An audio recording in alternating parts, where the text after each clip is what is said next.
Hello friends, so welcome again. So now today we have to discuss proxy versus reverse proxy. So if you are very new to this channel, so we are discussing system design series, and you can check. We already discussed the key concepts. I will post the link of this repository in in this video description.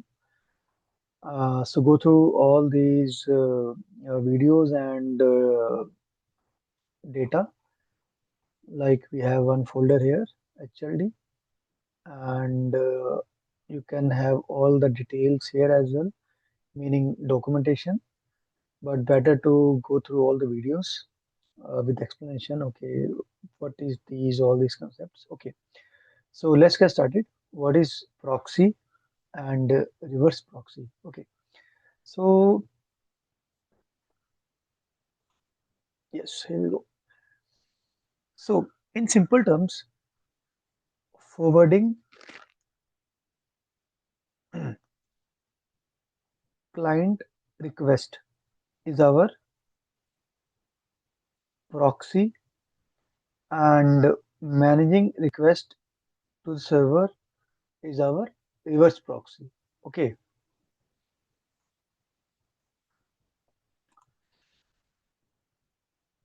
let's see. Um, Let me do one thing. Mm,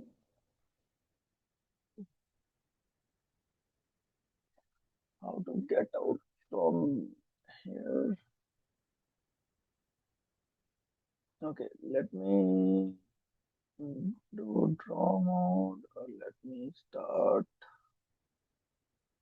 from beginning. Okay, makes sense. So,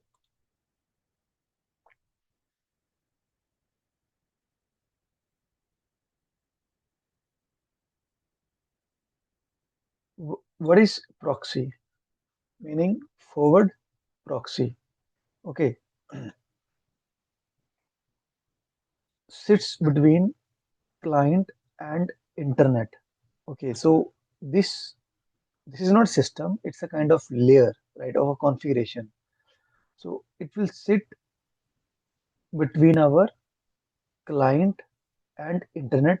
What does it means? Client is our browser. Okay, so in a simple term, we are using our office laptop, and we are not able to open Facebook, Instagram, like social media channels, right? And also we are not able to open other like websites. So here they have, like, not they, meaning server team configured this forward proxy in our browsers, in our machines, right? So they have to block these things. It's a simple example, right? Hides client identity from servers. Client is aware of proxy used for security, filtering, caching. Okay, other things, right? Meaning we can use it for security, for filtering, for caching. Okay, so we can use for possible all these things as well, right? So blocking is a one way, right? And we can do other things as well. Example, corporate network proxy, which I gave example for. Okay, now same thing. So simple, our proxy will be here, right, in between client, proxy, internet server. Okay, now mm, what will actually happen? Client send request to proxy. What does it means? uh, in a browser, right? In a browser we wrote, okay, www, my writing is a little bit not good, facebook.com. Okay, so this the request will go to proxy. Okay, then proxy configuration will determine whether this request is valid or not, right? Meaning we have a lot of things, just like as we already blocked all these medias, right? So in that way, when you type this in our system, it will be blocked. Okay, it will not gonna open. So proxy forwarded request to a server. First of all, it will get determined already in our proxy. Okay, whether the request is valid or not. It will be issued already blocked here, right?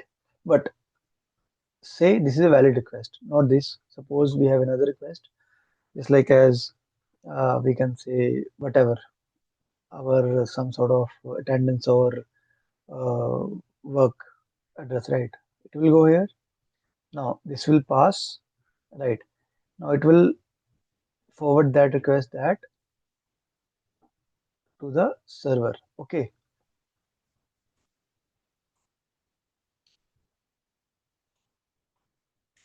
not sure why this tool is not working well.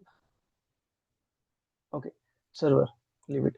Okay, so server respond to the proxy. Again, server will give the response to proxy, and then again from proxy, response will give to the client, meaning our browser. Okay,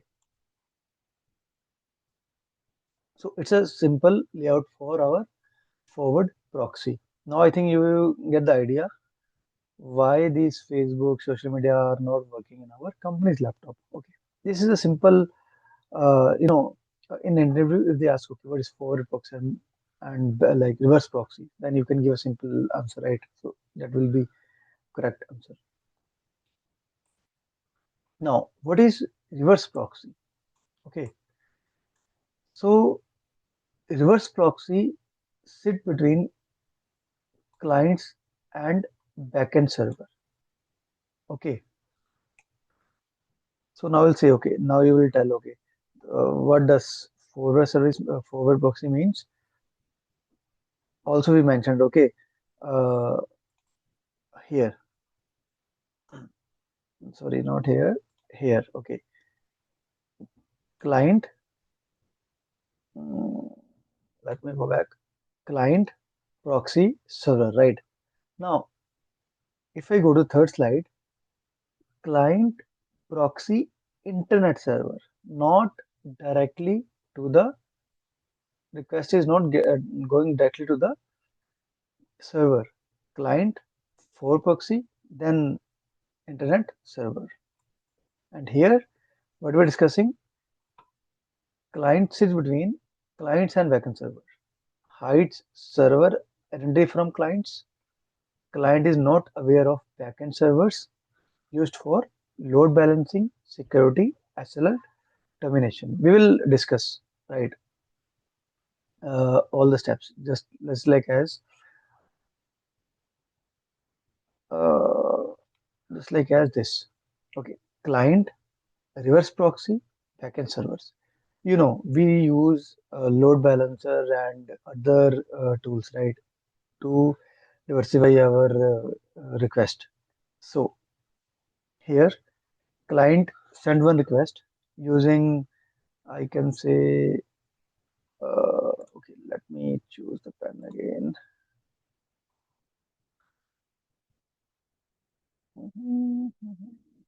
Okay, suppose why I'm not able to write properly. abc.com.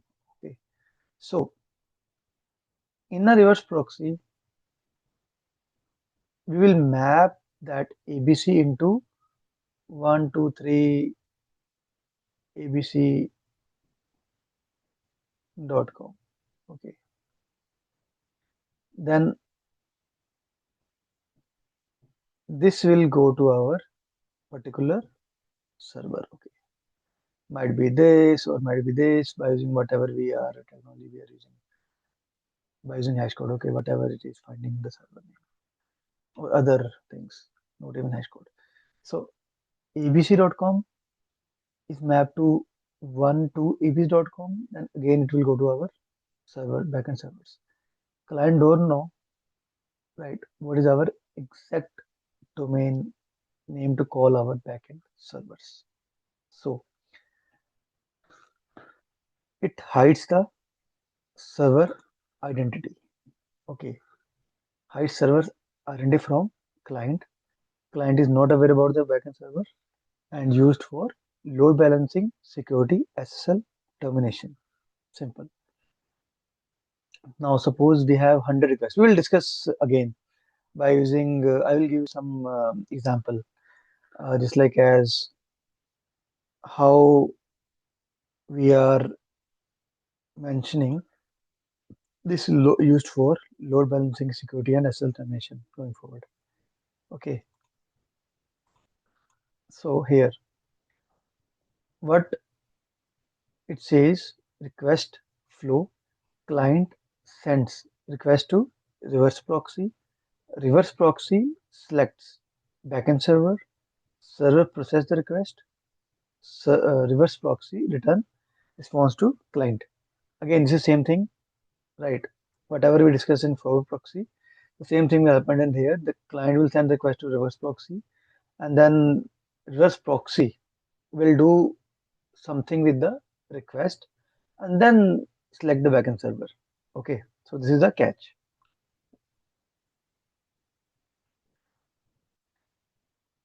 So we are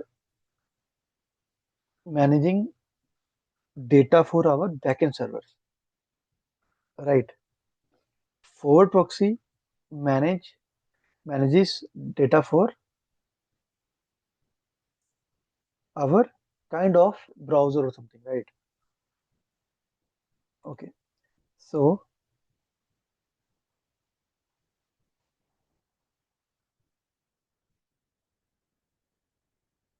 let's go to next slide. Simple. Forward proxy, what it does, protects clients, client side usage, control outbound traffic. Okay. Reverse proxy. So what I said before, it mainly works on clients, browsers, and our other tools, right? Reverse proxy works with servers or protect servers. Server side usage, control inbound traffic. Okay. So common usage. Point number third, very, very important. Okay. So in our companies, this is heavily being used. Okay. Content filtering, what I gave example before. This as well, internet access control, what we can access or what not. Anonymity, simple. Who is using what, right? Reverse proxy. So reverse proxy we are using in our normal day-to-day corporate life. Okay, like corporate work, load balancing, API gateway, and DDoS protection. Now, let's take an example of DDoS protection. They might ask, okay, what is DDoS as well? Okay, so we can cover this as well. So DDoS, what is DDoS? DDoS is a, I think you already heard about the attack, right? DDoS attack. Okay, so what we are doing here in our reverse proxy, first of all, suppose we are using NGNX. Okay, so here is our kind of client. Okay, or if this is our web application, so we're gonna have multiple clients, client one, two, three, whatever. Okay, now we have forward proxy, then we have whatever tool, then further we're gonna have reverse proxy, I can say forward proxy, I can say reverse proxy, and then we're gonna have here servers. Okay, backend server. Like we're gonna have multiple backend server as well in our distributed system. Okay, whatever we have, one, two, three, four, five, six. Okay, so here in our reverse proxy, suppose we are using nginx, ngix. Okay, so in what we're gonna do, we're gonna install nginx in our server layer. Okay, and in some configuration file, okay, we're gonna write process only 20 request. Okay, 20 request per second per IP. Okay, 20 request per second per IP. Suppose let's consider IP1, IP2, IP3. It says 1 million request. Like it sent 1 million request at a time. Okay, so this is the kind of DDoS attack, right? It sends 1 billion request, which is not possible, but let's see in an like in a instance.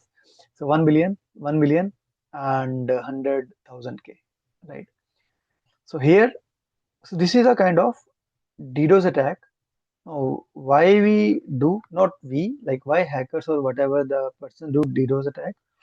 To crash our servers, to slow down our API response, like to make our system worse, they use DDoS attack. So this is a DDoS attack. So clients send millions of like or multiple requests, multiple means say millions of requests in one go, right?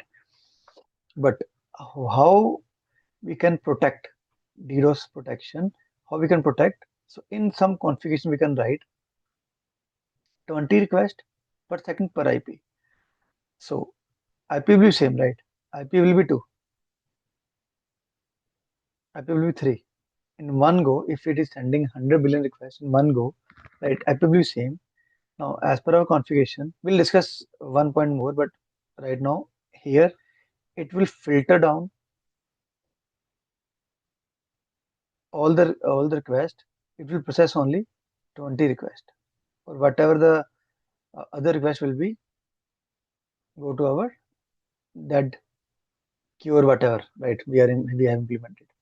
So it will process only 10 requests at a time, like in 1 second per IP.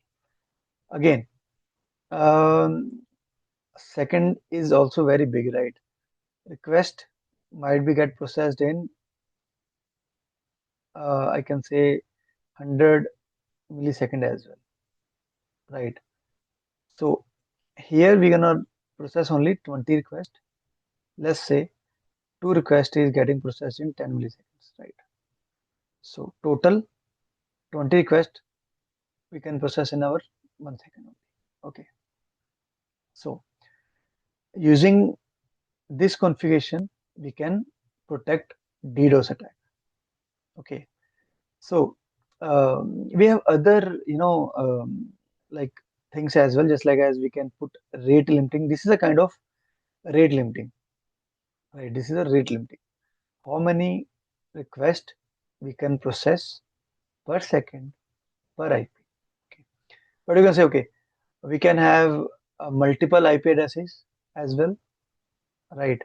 We can change the IP addresses second by second, but still the idea is the catch is 20 requests only. Doesn't matter how many IP you are getting changed, you are changing. We're gonna process only 20 requests per IP. Okay.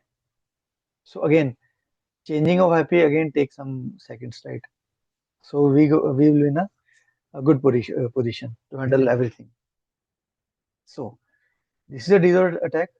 Interviewer also can ask, okay, what is DDoS protection? So you can explain this, and you will be in a good thing.